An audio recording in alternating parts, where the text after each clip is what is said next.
Your studio is a very historic place for you. Yeah, of course. This is where you learned to paint? Tell us about that. That's really interesting. This building exactly built in 1950. Okay, it's the here was the studio of my teacher. My teacher is a very traditional watercolor painter. At that moment, I just a kid on the street. Okay, just playing on the street. At that moment, exactly when I childhood, I living in countryside, just near our museum, the museum of art. Okay, my grandpa is a farmer for flowers. One day, one old gentleman come to talk with my grandpa. Said, "Old gentleman, can I sketch your flowers?" My grandpa, "Yes, of course." And the old gentleman, "Oh, draw flower." And then you see, because my grandpa, wrinkle, we have a wrinkle, very beautiful. And then the painter turned the face to my grandpa. "Can I draw your face too?" And my grandpa, "Yes, of course." And then began to draw. At the moment, I was very young, and my brother 2 years older than me. And then, wow, just 15 minutes, the head of my grandpa appeared in the paper. Wow, all of us very excited. Wow, great! And after finish of this sketch, my teacher was signature. But at that moment, I don't know what his signature. I was wondering why the painter destroyed the painting at the last moment. And my brother told me, "No, it's his signature. It's the painter's signature." And I understand. And then this gentleman turned the face to my brother. "Wow, young kid, you're really something. Do you want to learn sketch with me?" My brother said, "Yes, of course." So my teacher just brought him some paper, some pencil, and knife. "Okay, ask your parents. If your parents is okay, just go with me." And then because that's not just my teacher, all some students around him. So I saw my brother go with them, disappear. I was very sad because we are playing, you know, we were playing, disappear my brother. But I can't say nothing. And then my brother come here, began his study. And I continue playing in the ground, in the water, catching fish, to catching birds, very noisy. Okay. But when I grew up, I saw my brother at home drawing, painting watercolor, very good painter. In a museum, one painting is his painting. I am jealous. And oh, you paint so well. And my brother, he's very kind. "Okay, I teach you." And it's a second-hand teaching, you know. First, he came here, learn from my teacher, and then teach me. Okay, it's a second-hand learning. Okay, but when my brother grew up, he had to go to work. Okay, so no more teacher for me. So because my teacher is very nice, this old gentleman, very nice. We pay nothing. We never pay even $1, free of charge. Just want to teach. And then for return to him, we not our family very poor too. Even sometimes no shoes, you know. So we just prepare some flowers, some fruits, just collect in our farm to offer to him because this teacher loves flowers. And then one summer holiday, I asked my mother, "Mother, can I bring this flower to Mr. Gum?" Why you bring? Usually my teacher, my brother bring the flowers. I want to ask him if I can learn with him. My father, "Okay, go." And then very shy, you know. And I lock the door here. Talk. And then, "What's happened? Mr. Gum, it's flower for my family." "Oh, okay. Just put somewhere. Okay. And I have one question to you. What? I just want I wonder if I can learn painting or sketch with you." "Of course." And then at that moment I began to paint here. How old were you? Maybe 13 or 14, something like that. Yeah, very happy moment for me. Every weekend, go with him to get sketch in the street with another student. When did he give up this space as a school and you take it over for a studio? When my teacher passed over. Ah. Yeah. Because in 1991, I went to Portugal to study, and I bring home my family, my wife and my son study there. And one evening, my brother called me, oh, I mean, our teacher passed away. When I go back, I talk with his daughter. Can I continue use this way? You see, all the decoration I didn't change. It's the same. All is the same. I just keep all the sketch, the map with my age from my teacher. My teacher was paint here a lot. I just keep everything, but the rest I would destroy. Amazing story. Yeah. So you've been here for many years. Many years. Yeah. So I like teaching. Yeah. Yesterday I bring one group of students sketch in the street. So sometimes I get my memory. I know what happened, what happiness when a kid, someone will teach you by heart. Well, you said you went to school for a year in Portugal, and you did some incredible drawings from that are in that book of yours, right? Yeah. How many books have you published? 3 books. 3. 3 books of my work. Yeah, of your work. I did one more book with my wife. It's about our collection. Yes, I know. I have that. It's a wonderful book. You've become a painter, a very successful, renowned painter, and do drawings, but also something, and I've never understood how they combine. You're also the director of the Macau Museum of Art. How do you have time for painting? Because I know how busy you are. In fact, not busy. Not busy. Not busy, just no time. Very busy. Yeah. Very busy. Sometimes I use my time. For example, when I leave my office, my time have 3 grades. Okay, the first priority for the family. I can do something. Sometimes my daughter, my son will, oh, Papa, okay. This time I can use with my family. And then after supper, after dinner, I can do something more concentrated. Just talk something. When they go to bed, I have my own time to read, to study. But for painting, just like the use the 2 parts. 2 parts. Okay, a little bit and then paint. I don't know many artists who have become museum directors and do both. You know, I know artists who became museum directors and gave up art until they retired. So I think it's a difficult role also. If I can choose, I prefer to be an artist.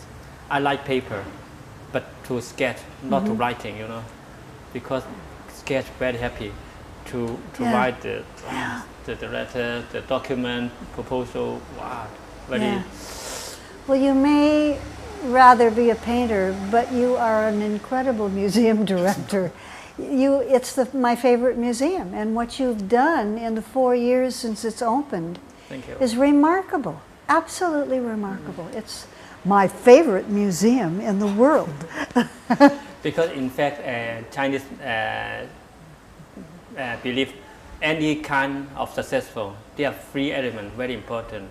First is the occasion, what time you're being here, and the second is the harmony of the people, and then the last element is the place, the space. Okay, I can say our museum, the architect Bruno Suarez, he very great architect. We have a beautiful and huge museum. Is he from Macau? From Macau, is a couple from Macau. So we have first is the hardware very good. Second is because before 1999 this museum opened, just had the handover. So at that moment, all the city very excited. Okay, it's a new change, it's new period. So we appear in this moment. Okay, the last element is our group, our worker, staff, very good worker. We work together. Our communication is quite strong, and we trust each other. It's so important. So I think if our museum is your favorite museum, because of this. No, it's true. relation, yeah. Absolutely. I have never worked with a staff the size of yours that is actually works as a team. Yeah. There's no, there's no ego that rises out that's above others. It's an incredible experience. Maybe our team is too small, so very easy to communicate each other. Yeah. But I thank you for the experience. It's really been remarkable. You said something about the second one was creating harmony. Yeah. How do you create harmony? You work with us for several weeks, okay? If you know the staff of museum, most of them are artists. Even not artists by creative, but artists by heart. For in our concept, every artist is glass of crystal. If you ding, we sound very, very clear, but very fragile, very easy to break, okay? The only way you have to work with this crystal glass, just respect. Okay, we have also another containers. Yes, container, but very cheap. For example, this is very cheap, maybe $2. You can, but very difficult to destroy. But very common, nothing special.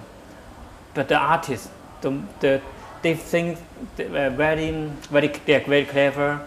They are very sensitive, but very fragile, very easy to be break. So only way, just respect, just talk, just let's change, just trust eyes to eyes. Yeah. Very important. Actually, the magic word is respect. That's Respect, great. yeah. Respect creates not only harmony but everything. Because we believe our museum, every staff have their own characteristic. We are whole body.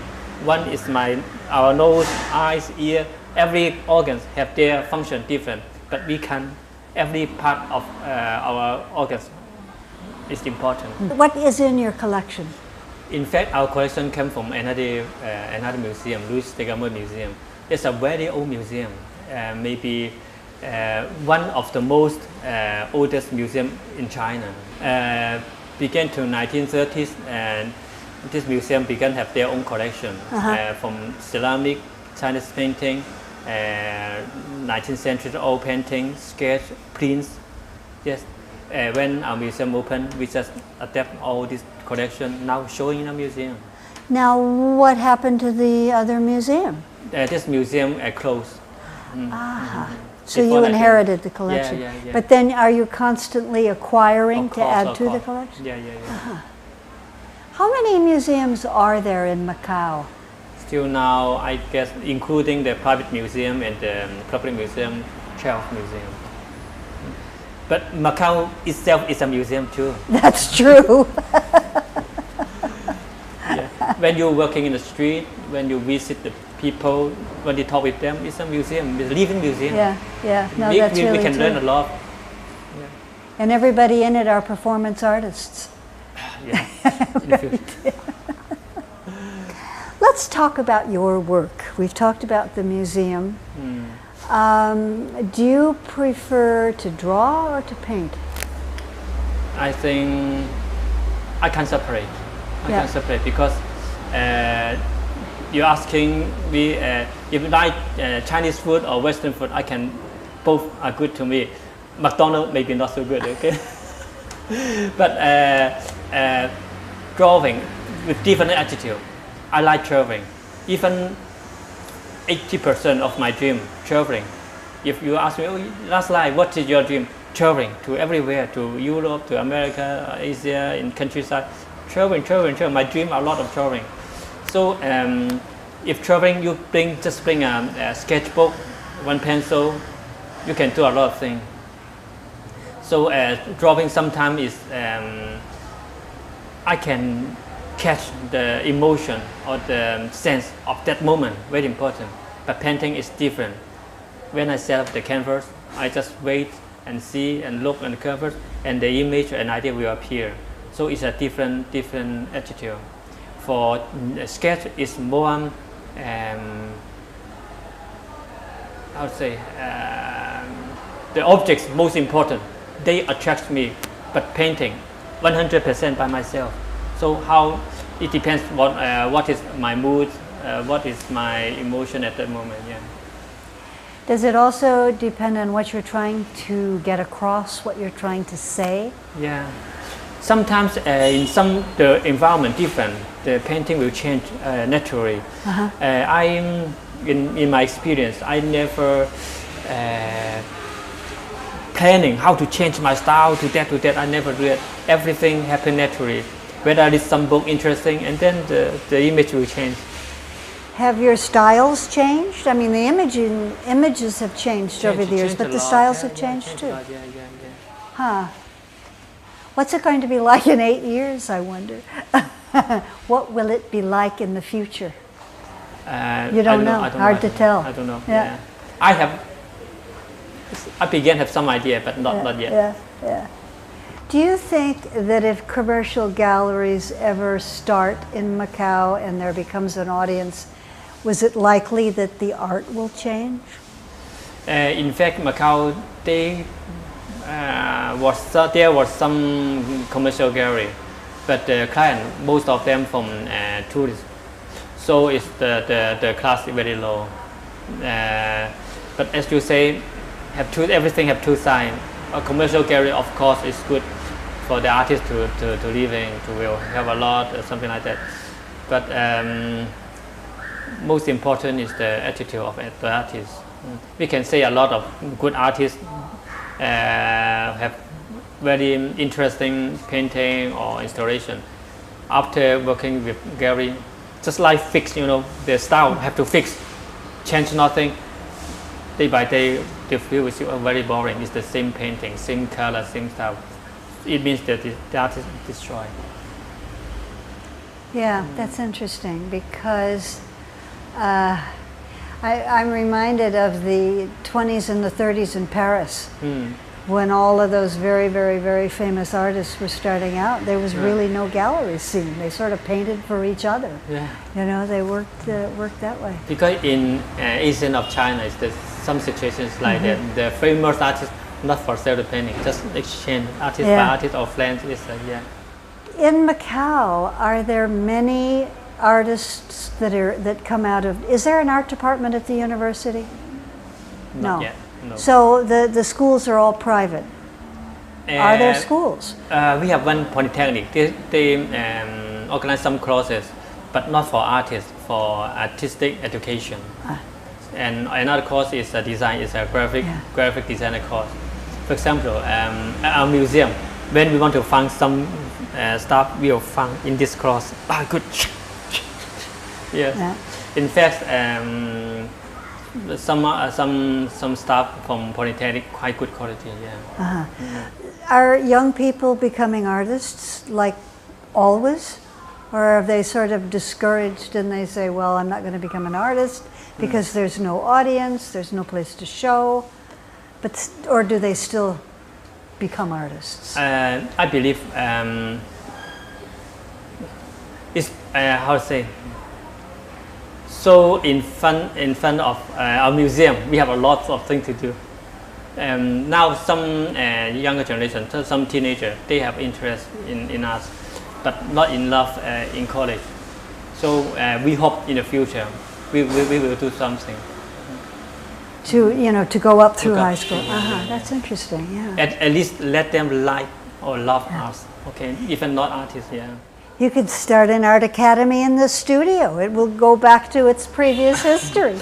In fact, we are setting up another studio for the teenager. We are planning. So I'll tell you next time we come here. Our museum changed too. Sometimes I feel I'm very, very lucky. First, my family very good. When I grew up with a very good family, my brother, my sister, my parents, excellent, no complaint. And I have a very good family now.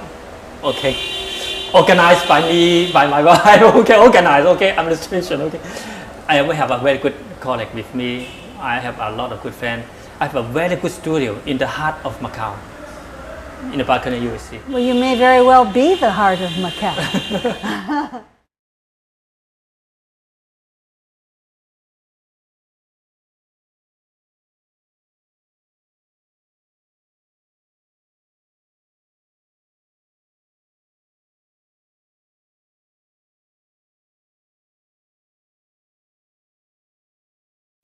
Your studio is a very historic place for you.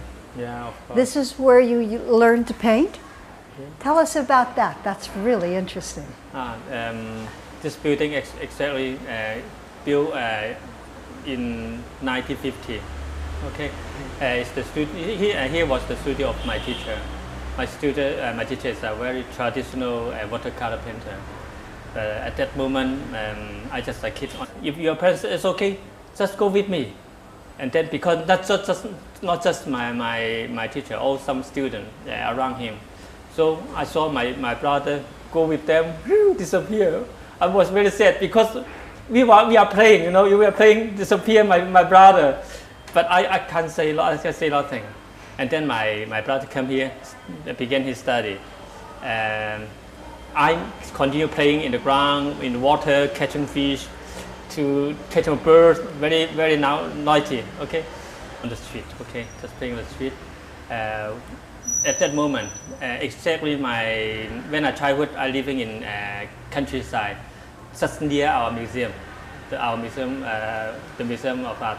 Okay, my grandpa is a farmer for flowers. One day, one old gentleman come to talk with my grandpa. Said, "Old gentleman, can I sketch your flowers?" My grandpa, "Yes, of course." And the old gentleman, "Oh, draw flower." And then you see a signature. But at that moment, I don't know what his signature. I was wondering why the painter destroyed the painting at the last moment. And my brother told me, "No, it's his signature. It's the painter's signature." And I understand. And then this gentleman turned the face to my brother. "Wow, young kid, you're really something. Do you want to learn sketch with me?" My brother said, "Yes, of course." So my teacher just brought him some paper, some pencil, and knife. "Okay, ask your parents," because my grandpa, wrinkle, we have a lot of wrinkle, very beautiful. And then the painter turned the face to my grandpa. "Can I draw your face too?" And my grandpa, "Yes, of course," and then began to draw. At that moment, I was very young, and my brother 2 years older than me. And then, wow, just 15 minutes, the head of my grandpa appeared in the paper. Wow, all of us very excited. Wow, great! And after finish of this sketch, my teacher